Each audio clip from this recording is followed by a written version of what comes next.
తాకట్లో ఉన్న మీ బంగారాన్ని విడిపించి ఆ రోజు ఆన్లైన్ రేటుకి కొంటాం. Sharma gold company. వాగర్థావివ సంపృక్తౌ వాగర్థ ప్రతిపత్తయే జగతః పితరౌ వందే పార్వతీ పరమేశ్వరౌ. ఆదిత్యాయ చ సోమాయ మంగళాయ బుధాయ చ గురుశుక్రశనిభ్యశ్చరాహవే కేతవే నమః. శృంగేరి జగద్గురు పీఠాధిపతులకి, కంచి పీఠాధిపతులకి నమస్కారములు తెలియజేసుకుంటూ కార్యక్రమాన్ని ప్రారంభిద్దాం. వీక్షించేటువంటి ప్రేక్షకులకి ఒక ముఖ్య గమనిక. అనేక మంది తమ యొక్క ప్రశ్నలని కామెంట్స్ రూపంలో తెలియజేశారు. కొంతమంది మెసేజ్ రూపంలో కూడా పంపించడం జరిగింది.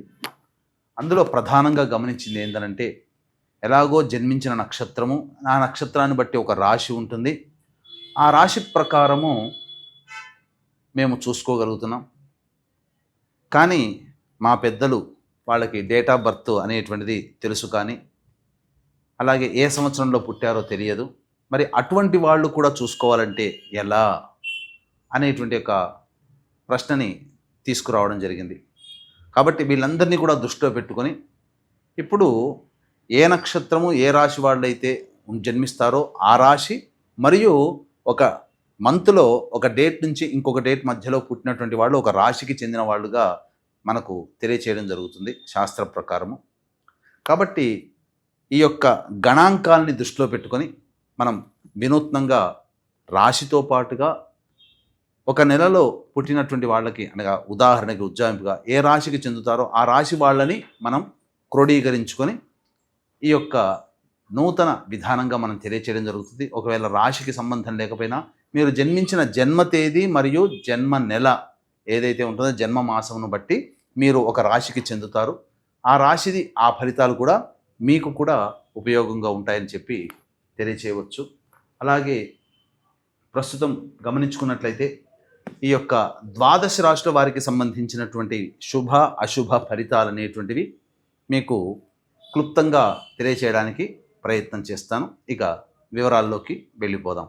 16 ఆగస్టు నుంచి 31 ఆగస్టు వరకు కుంభరాశిలో జన్మించినటువంటి వారికి, అనగా కుంభరాశిలో అంటే ధనిష్ట 3, 4 పాదాలు, శతభిషం 1, 2, 3, 4 పాదాలు, పూర్వాభాద్ర 1, 2, 3 పాదాలలో జన్మించినటువంటి వాళ్ళు కుంభరాశికి వర్తిస్తారు. అలాగే ఫిబ్రవరి డేట్స్ ప్రకారం చూసుకుంటే ఫిబ్రవరి 16 నుంచి మార్చి 11వ తేదీల్లో పుట్టినటువంటి వాళ్ళు కూడా ఈ కుంభరాశికి జన్మించిన వాళ్ళుగా పరిగణిస్తారు జ్యోతిష్య ప్రకారం. కాబట్టి ఫిబ్రవరి 16 నుంచి మార్చి 11 మధ్యలో పుట్టిన వాళ్ళైనా మరియు ధనిష్ట శతభిషం పూర్వభాద్ర 1, 2, 3 పాదాల్లో వరకు పుట్టినటువంటి వాళ్ళైనా కుంభరాశిలో జన్మించినటువంటి వాళ్ళుగా పరిగణిస్తారు. కాబట్టి 16 ఆగస్టు నుంచి 31 ఆగస్టు వరకు ఈ రాశిలో జన్మించినటువంటి వారికి ఏ విధంగా ఉండబోతుందో తెలుసుకునే ప్రయత్నం చేద్దాం. సంపూర్ణముగా గురువు యొక్క అనుగ్రహం ఉండడం వల్ల అనుకున్నటువంటి పనులను సజావుగా పూర్తి చేసుకుంటారు. సంతానం యొక్క అభివృద్ధిని చూసి ఆనందపడతారు. అలాగే ముఖ్యంగా కోర్టు ఇతరత్ర వ్యవహారాల్లో విజయాన్ని సాధిస్తారు. విద్యార్థులకి మంచి సమయంగా చెప్పవచ్చు. అలాగే శుక్రగ్రహ సంచారం కూడా అనుకూలంగా ఉండడం వల్ల కోల్పోయిన ప్రేమని తిరిగి పొందుతారు. అంటే దంపతుల మధ్య విభేదాలు ఉన్నా అవి మళ్ళీ తిరిగి కలుసుకునే అవకాశము గోచరమవుతుంది. అన్ని విధాలుగా ఆనందదాయకంగా ఉంటుంది ఈ యొక్క శుక్రగ్రహ సంచారము ప్రభావంలో 20వ తారీఖు వరకు. 21వ తారీఖు నుంచి జాగ్రత్తలు పాటించండి. మీ దాంపత్యంలో సరిగమలు ఉండి అవి మళ్ళీ కొంత ఇబ్బందికరంగా మారే అవకాశం ఉంటుంది. కావున జీవిత భాగస్వామితో కానీ ఎవరితో కలిసి పనిచేస్తున్నా, ముఖ్యంగా స్త్రీలతో వాగ్వివాదాలు పెట్టుకోకుండా ఉంటే చాలు అని చెప్పవచ్చు. అలాగే మీ యొక్క ఇంట్లో పేరు ప్రతిష్టలకి, డాంబికానికి, గృహోపకరణాలకి విలువైన వస్తువులు కొనుగోలు చేయడం ద్వారా ఖర్చు అధికంగా అవుతుంది ఈ శుక్రగ్రహ సంచారం. అయితే బుధుడు యొక్క ప్రభావం అనుకూలంగా ఉండడం, గురువు అనుకూలము ధనకారకుడు, బుధుడు వ్యాపారకారకుడు, ఇవన్నీ అనుకూలంగా ఉన్నటువంటి కారణం చేత ప్రధానంగా ఖర్చులు ఎన్ని ఉన్నప్పటికీ కూడాను ఖర్చులకి తగ్గేదేలే అన్నట్టుగా ఆదాయం కూడా చాలా బాగుంటుంది. ఇంక ఏం సంబంధం లేదు. ఆ మంచి పెట్టుబడులు పెట్టినా మంచి మీకు రాబడే అనేటువంటిది వస్తుంది. ఇక రవి కేతు యొక్క సంచార ప్రభావం మీకు ఈ సంబంధించినటువంటి విషయాల్లో, అనగా ముఖ్యంగా ఉద్యోగ విషయంలో కొంత అభద్రతా భావం అనేటువంటిది ఉంటుంది. ఉన్నత అధికారులు మీ మీద కమాండింగ్ చేసే అవకాశం ఉంటుంది. ఎప్పుడూ లేనటువంటిది మీ యొక్క పనితీరుని ఇన్స్పెక్షన్ చేసే అవకాశాలు ఎక్కువ గోచరమవుతున్నాయి. వృత్తి వ్యాపారాల్లో ఉన్నటువంటి వాళ్ళు ప్రభుత్వపరమైనటువంటి విధంగా పన్నులకి చెల్లించాల్సినటువంటి పరిస్థితి గోచరమవుతుంది. ఇక కుజగ్రహ సంచారం అనుకూలంగా లేని కారణం చేత సోదర సోదరీమణులతో విభేదాలు అధికంగా ఉంటాయి. అలాగే స్నేహితులతో మాట పెరిగే అవకాశం ఉంటుంది. అనవసరమైనటువంటి తగాదాలు ఎక్కువగా అవుతాయని చెప్పవచ్చు. ఇక రాశిలోనే రాహువు, శని కూడా వక్రీకరించినటువంటి కారణం చేత ప్రధానంగా మీరు అనుకున్నటువంటి పనులని మీరు నెమ్మదిగానే పూర్తి చేసుకుంటారు తప్ప ఆ అనుకున్న సమయంలో పూర్తి చేసుకోలేకపోతారు. ఏలినాటి శని ప్రభావము, అష్టమ కుజ ప్రభావము, ఇవి శుక్రుడి యొక్క సంచారం అనుకూలంగా లేదు. మిగతా గ్రహాలు అనుకూలంగా ఉండడం వల్ల మిశ్రమమైనటువంటి ఫలితాలు పొందుతారు. వివాహానికి సంబంధించినటువంటి చేయ ప్రయత్నాల్లో చక్కగా దైవానుగ్రహం ఉంటే తప్పకుండా సంబంధాలు కుదురుతాయి. ఉద్యోగస్తులు కాస్త ఆచితూచి స్పందించండి. మంచి సమయం కోసం మరి యొక్క ఉద్యోగంలో మారడానికి వేచి చూడండి. నిరుద్యోగస్తులకి నిరాశ తప్పదు.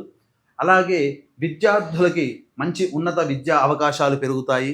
కోరుకున్న చోట విద్యా సంస్థలలో మీకు ప్రవేశం లభిస్తుంది. అలాగే సంతానం కోసం ఎదురు చూసేటువంటి వ్యక్తులకి చక్కటి సంతానము కలిగే అవకాశము ఈ యొక్క 16 నుంచి ఆగస్టు 31వ తారీఖు మధ్యలో కలగబోతుందని చెప్పవచ్చు. అన్ని విధాలుగా మిశ్రమమైనటువంటి ఫలితాలు పొందుతారు. ఇక ఈ రాశిలో జన్మించినటువంటి మహిళలకి శుభ అశుభ మిశ్రమ ఫలితాలు అనేటువంటివి ఉంటాయి. అంటే కొంతకాలం మిమ్మల్ని గౌరవిస్తూ కొంతకాలం మిమ్మల్ని దూరం పెడతారు. ఎందుకు గౌరవిస్తున్నారు, ఎందుకు దూరం పెడుతున్నారో తెలుసుకోలేకపోతుంటారు. అలాగే మీ చేత వృధా ప్రయాస, అంటే మిమ్మల్ని వాడుకోవడమే తప్ప మీకు తిరిగి రిటర్న్ గిఫ్ట్ లాగా మళ్ళీ వాళ్ళ సహాయ సహకారాలు అందించరు. కాబట్టి జాగ్రత్త పడండి. అలాగే కుటుంబ సభ్యుల మధ్య కొంత వాగ్వివాదాలు వస్తాయి. కావున అవి పట్టించుకోకుండా ముందుకు సాగే ప్రయత్నం చేయండి. డబ్బులు మాత్రం ఎవరికి అప్పుగా ఇవ్వకండి. గతంలో ఇచ్చినటువంటి మాత్రం మీకు తిరిగి వసూలు అవుతాయని చెప్పవచ్చు. ఇక గమనించుకున్నట్లయితే ప్రతి వ్యక్తి జీవితంలో కూడా ఎన్నో సమస్యలు ఎదుర్కొంటూ ఉంటుంటాడు. అంటే ఏంటి?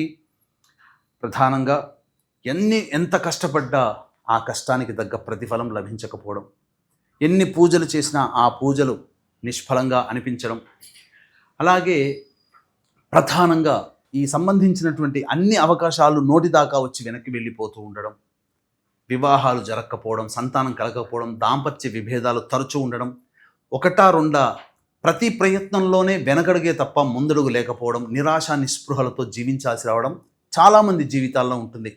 ఏదో నడుస్తుందంటే లైఫ్ నడుస్తుంది. వీటన్నిటికీ ప్రధానమైన కారణం పితృదోషం. జాతకరీత్యా సమస్యలు కాదు.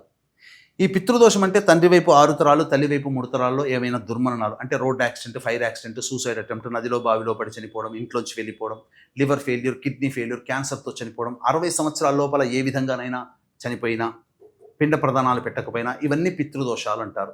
గత 12 సంవత్సరాలుగా మన పీఠం ఆధ్వర్యంలో అవకాశం చిక్కినప్పుడల్లా పితృదోష నివారణ కార్యక్రమాలు అనేటువంటివి జరిపించడం జరుగుతుంది. కాబట్టి ఇట్టి పితృదోష నివారణకి ఈ శ్రావణ మాసం చతుర్దశి అమావాస్య కలిసినటువంటి అద్భుతమైన రోజు ఆశ్లేష నక్షత్రం కూడా ఉంది. 22వ తారీఖు రోజున మన పీఠం ఆధ్వర్యంలో పితృదోష నివారణ కార్యక్రమాలు జరిపించడం జరుగుతుంది. 20వ తారీఖు లోపల మీరు గోత్రనామాదులు నమోదు చేసుకోవచ్చు. అలాగే 21న బయలుదేరి 22న కార్యక్రమం చేసుకొని 23 మళ్ళీ హైదరాబాద్కి వస్తాం. కాబట్టి అవకాశం ఉన్న వాళ్ళు కార్యక్రమ తదనంతరం కాంటాక్ట్ చేసి పూర్తి వివరాలు తెలుసుకోవచ్చు. ఇక రోజువారీ కార్యక్రమాలలో భాగంగా 16వ తారీఖు రోజున అనుకున్నటువంటి పనులన్నీ కూడా సజావుగా పూర్తి చేసుకుంటారు. ఇతరుల సహాయ సహకారాలతో మీ పనులన్నీ పూర్తి అవుతాయని చెప్పవచ్చు. రాబడి బాగుంటుంది. ధనపరమైన సమస్యలు తీర్చుకుంటారు. ఇక 17, 18, 19, 20 ఈ తేదీలలో వాహనాన్ని నడిపేటప్పుడు జాగ్రత్తలు పాటించాలి. తల్లిగారి ఆరోగ్యం పట్ల శ్రద్ధ వహించాలి. అలాగే గృహ మరమ్మతులు, వాహన మరమ్మతులకి ఖర్చులు అధికంగా ఉంటాయి. మరియు విలువైన వస్తువుల ఆభరణాలు కొనుగోలు చేయడం ద్వారా ఖర్చులు పెరుగుతాయని చెప్పవచ్చు. తల్లిగారి ఆరోగ్యం పట్ల కూడాను శ్రద్ధ వహించాలి. మీ ఆరోగ్యం పట్ల కూడా శ్రద్ధ వహించాలి. ఇక 21, 22, 23, 24, 25 ఈ తేదీలలో అనుకున్న విధంగా పనులను పూర్తి చేసుకోగలుగుతారు. ధనపరమైన సమస్యలు తీర్చుకుంటారు. రాని బాకీలు వసూలవుతాయి. విందులు వినోదాలు కుటుంబ సభ్యులతో ఆనందంగా పంచుకుంటారని చెప్పవచ్చు. సుఖమైన జీవితాన్ని పొందుతారు. ఇక 26, 27, 28, 29, 30 ఈ తేదీలలో మానసికమైన ఆందోళన అధికంగా ఉంటుంది. ఖర్చులు అధికంగా ఉంటాయి. ఏ పని చేయాలన్న ఆసక్తి ఉండదు. ముఖ్యంగా సంతాన మూలకంగా విభేదాలు, ఖర్చులు, సమస్యలు పెరుగుతాయి. కాబట్టి సంయమనం పాటించండి. 31వ తారీఖు రోజున మాత్రం ఉద్యోగ సంబంధమైనటువంటి విషయాల్లో మీకు మంచి ఎదుగుదల ఉంటుంది.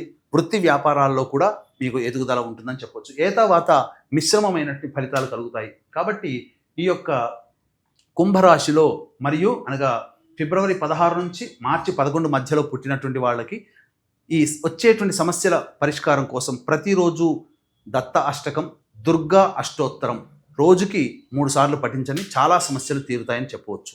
సర్వం శ్రీ ఉమామహేశ్వర పరబ్రహ్మార్పణమస్తు.